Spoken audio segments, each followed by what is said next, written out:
ပိတ်သက်ကြီးဒုတိယကမ္ဘာစစ်ကြောင်းပြောမယ်စနီဘသူမဆိုနာဇီဂျာမနီရဲ့အင်အားကြီးပုံမဟာမိတ်တပ်ရဲ့ရဲရင်ပြတ်သားမှုဒါမှမဟုတ်ဟစ်တလာရဲ့ရက်စက်ကြမ်းကြုတ်မှုတွေကိုပဲမြင်ယောင်ကြမှာပါဒါပေမဲ့ဒီနေ့ကျွန်တော်တို့ပြောမယ့်အကြောင်းအရာကတော့စစ်သမိုင်းစာအုပ်တွေထဲမှာတိတ်မတွေ့ရတဲ့ပြင်သစ်နိုင်ငံရဲ့ရှုပ်ဝက်ချက်တွေနဲ့ပတ်သက်တာပါပြင်သစ်ဟာစစ်ပွဲအတွင်းမှာနာဇီရဲ့တိမ့်ပိုက်ခြင်းကိုခံခဲ့ရတာမှန်ပေမဲ့ဒီအခြေအနေအောက်မှာပုံကွင်ရဲ့မယုံနိုင်စရာဇာတ်လမ်းတွေရှုပ်ဝက်ချက်တွေအများကြီးရှိနေပါတယ်ဒီနေ့ကျွန်တော်တို့ဟာပြင်သစ်ရဲ့အမောင်မိုက်ဆုံးကာလတွေထဲကရှုပ်ဝက်ချက်များကိုဖော်ထုတ်ပြသွားမှာဖြစ်လို့ဗီဒီယိုအဆုံးထိကြည့်ရှုဖို့ဖိတ်ခေါ်လိုက်ပါတယ်ပထမဆုံးရှုပ်ဝက်ချက်ကတော့ဗီရှီအစိုးရနဲ့ပူးပေါင်းဆောင်ရွက်မှုပဲဖြစ်ပါတယ်1940ခုနှစ်မှာဂျာမနီကပြင်သစ်ကိုသိမ်းပိုက်လိုက်တဲ့အခါပြင်သစ်မြေရဲ့3ပုံ2ပုံကိုနာဇီတွေကတိုက်ရိုက်အုပ်ချုပ်ပြီးကျန်တဲ့တောင်ပိုင်းဒေသမှာတော့မာရှယ်ဖိလစ်ပေတန်ဦးဆောင်တဲ့ဗီရှီအစိုးရကိုဖွဲ့စည်းခဲ့ပါတယ်ဒီအစိုးရဟာဂျာမနီနဲ့ပူးပေါင်းဆောင်ရွက်ခဲ့တာကြောင့်ပြင်သစ်လူမျိုးတချို့ဟာဂျာမနီစစ်တပ်အတွက်အလုပ်လုပ်ပေးခဲ့ကြပါတယ်အော်စရာကောင်းတာကဗီရှီအစိုးရဟာပြင်သစ်လူမျိုးတွေရဲ့ထောက်ခံမှုကိုအစပိုင်းမှာရရှိခဲ့တာပါပဲစစ်ပွဲတန်းကိုပြင်းပြင်းထန်ထန်ခံစားခဲ့ရတဲ့ပြည်သူတွေဟာတည်ငြိမ်မှုနဲ့ငြိမ်းချမ်းရေးကိုပြန်လို့ချင်ကြပါတယ်ဒါကြောင့်ပေတန်ရဲ့အလုပ်မိသားစုမျိုးချစ်စိတ်ဆိုတဲ့ဆောင်ပုကောင်မှာနိုင်ငံတော်ကိုပြန်လည်တည်ဆောက်ဖို့ကြိုးစားခဲ့ကြပါတယ်ဒါပေမဲ့ဒီပူးပေါင်းဆောင်ရွက်မှုရဲ့အကျိုးဆက်ကတော့ပြင်သစ်ကျူးလူမျိုးထောင်ပေါင်းများစွာကိုနာဇီတွေလက်ထက်အနှံခဲ့ရတာပါပဲဗီရှီအစိုးရဟာနာဇီတွေမတောင်းဆိုဘဲနဲ့တောင်ဂျူးတွေကိုဖမ်းဆီးပြီးဂျာမန်ပြည်စီမှွေးပြောင်းပေးခဲ့တဲ့မောင်မိုက်တဲ့တမိုင်းမှတ်တမ်းရှိနေခဲ့ပါတယ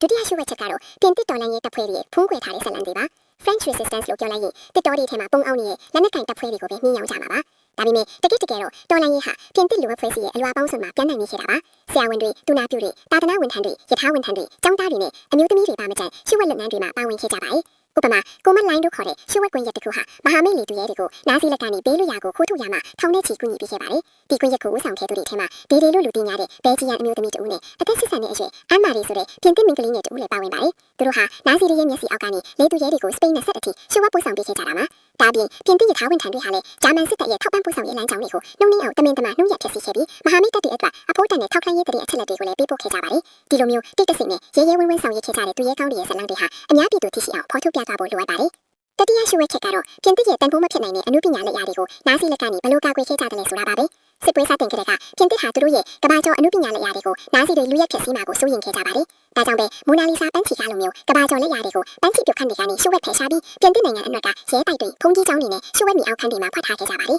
ဒီလုပ်ငန်းစဉ်ဟာအနှံ့ရှုပ်ထွေးပြီးရှုပ်ဝက်ခဲ့ရပါတယ်အနုပညာပစ္စည်းတွေကိုထားယူပို့ဆောင်ရမှာဂျာမန်တွေရဲ့မျက်စိအောက်ကနေကားတွေရထားတွေနဲ့လေတွေတုံးပြီးပုံမှန်ကုန်ပစ္စည်းတွေအဖြစ်ဟန်ဆောင်တင်ယူခဲ့ကြခဲ့ပါတယ်ဥပမာမိုနာလီဆာကိုဖန်သားပြင်ကိုဖွဲ့တစ်သားပြားပေါ်ကပ်ပြီးစေတာထဲထည့်ကားနဲ့ပြောင်းရွှေ့ခဲ့ရပါတယ်ဒီလိုမျိုးဖွက်ထားတဲ့နေရာတွေကိုအချိန်အခါအလိုက်ပြောင်းရွှေ့ပေးခဲ့ရပြီးအနုပညာပစ္စည်းတွေကိုထိခိုက်မှုမရှိအောင်ထိန်းသိမ်းဖို့အတွက်ကျွမ်းကျင်သူတွေကအချိန်ပြည့်စောင့်ရှောက်ခဲ့ကြပါတယ်ဒီလိုလှုပ်ဆောင်ခဲ့ခြင်းအပြင်ပြင်သစ်ဟာသူတို့ရဲ့ယဉ်ကျေးမှုအမွေအနှစ်တွေကိုအဖြစ်စီးခံရခြင်းကနေကာကွယ်နိုင်ခဲ့ပါတယ်ဒါဟာရိုးရယဉ်ကျေးမှုကိုဘယ်လောက်အထိတန်ဖိုးထားလဲဆိုတာကိုပြသတဲ့တာတကတစ်ခုပါပဲစတုထရှုဝက်ချက်ကတော့ပင်ပိုက်ခံပြင်သစ်ပြည်သူတွေရဲ့နှစ်ဘဝပါပဲနေပါမှာသူတို့ဟာနာဇီစစ်သားတွေရဲ့မျက်စိအောက်မှာပုံမှန်အတိုင်းနေထိုင်အလုပ်လုပ်ခွင့်ကြရပါတယ်။စားနေရခါရှားပေါမှုတန်တက်ချုပ်ချယ်မှုတွေနဲ့အတူရှင်းတန်းကြရပါတယ်။ဒါပေမဲ့ညဘက်ရောက်တာနဲ့ဒါမှမဟုတ်ရှုပ်ဝက်နေရာတွေမှာဆိုရင်သူတို့ထဲကတချို့ဟာလုံးဝကွဲပြားခြားနားတဲ့ဘဝတစ်ခုကိုပိုင်ဆိုင်ခဲ့ကြပါတယ်။ဥပမာပုံမှန်ရုံးဝန်ထမ်းတဦးဟာညဘက်မှာစာရွက်စာတမ်းအတူပြုလုပ်တဲ့တော်လန်အေးသမားတဦးဖြစ်နိုင်ပါတယ်။စာမန်အင်းရှင်းမတဦးဟာမဟာမိတ်စစ်သားတွေကိုခိုးလုံရပေးနေနိုင်ပါတယ်။ကော်ဖီဆိုင်ပိုင်းရှင်တဦးဟာရှုပ်ဝက်တဲ့အချက်လက်တွေဖလန်တဲ့နေရာတစ်ခုကိုဦးဆောင်နေနိုင်ပါတယ်။ဒီလိုမျိုးနှစ်ဘဝရှင်တန်းနေရခြင်းဟာပြင်သစ်လူမျိုးတွေရဲ့စိတ်ပိုင်းဆိုင်ရာခံစားချက်တွေကိုအကြီးအကျယ်ထိခိုက်စေခဲ့ပါတယ်။ဘသူကိုယုံရမလ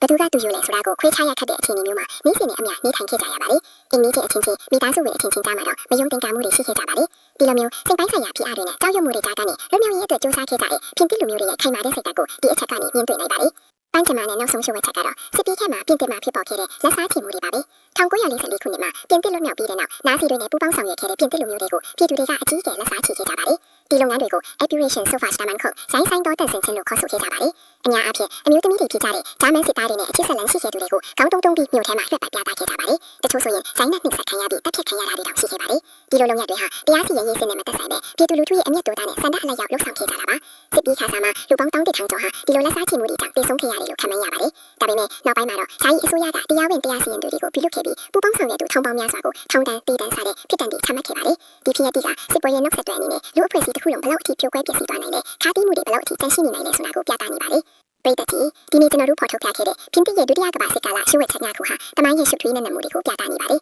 စစ်ပွဲဆိုတာအဖြူအမဲတပေါ်တရားတစ်ခုတည်းမဟုတ်ပဲလူတဘာဝရဲ့အကောင်းဆုံးနဲ့အဆိုးဆုံးဘက်ခြမ်းတွေကိုပေါ်လွင်စေပါတယ်ပြင်သစ်လူမျိုးတွေဟာပူပေါင်းဆောင်ရွက်သူတွေတော်လန်ရေးသမားတွေဒါမှမဟုတ်အသက်ရှင်ရက်တီကိုရုန်းခံနေရတဲ့တာမန်ပြည်သူတွေဆိုပြီးဗပောင်းဆောင်ကနေရှင်းတန်ခဲ့ကြရပါတယ်ဒီတမိုင်းသင်ခန်းစာတွေကနေကျွန်တော်တို့ပါရီရရှိနိုင်လေအခက်အခဲဆုံးအချိန်တွေမှာတော့လူသားချင်းချစ်ချင်းမိတာရေးဆွမ်းတတိနဲ့ခံနိုင်ရရှိခြင်းတို့ဟာဘယ်လောက်အထိအရေးကြီးလဲဆိုတာကိုပြသနေပါတယ်ဒါအပြင်အမောင်မိုက်ဆုံးကာလတွေမှာတော့မျောလင့်ချက်ဆိုတာဘယ်တော့မှမပြောက်ကွယ်ဘူးဆိုတာကိုလည်းတတိယစေပါတယ်ဒီဗီဒီယိုလေးကနေတမိုင်းရဲ့မမြင်ရတဲ့ပတ်ချမ်းတွေကိုသိရှိနားလည်နိုင်ခဲ့မယ်လို့မျှော်လင့်ပါတယ်နောက်ထပ်ဘယ်လိုစိတ်ဝင်စားစရာတမိုင်းရှုပ်ဝက်ချက်တွေကိုဖော်ထုတ်ပြစီချင်လဲဆိုတာကောမန့်မှာရေးသားခဲ့ဖို့မမေ့ပါနဲ့ဦးနော်ကျွန်တော်တို့ရဲ့ channel ကို subscribe လုပ်ပြီးဗီဒီယိုအသစ်တွေအတွက်ကောင်းလောင်းလေးကိုနှိပ်ထားပေးဖို့လည်းတောင်းဆိုပါတယ်ရှင်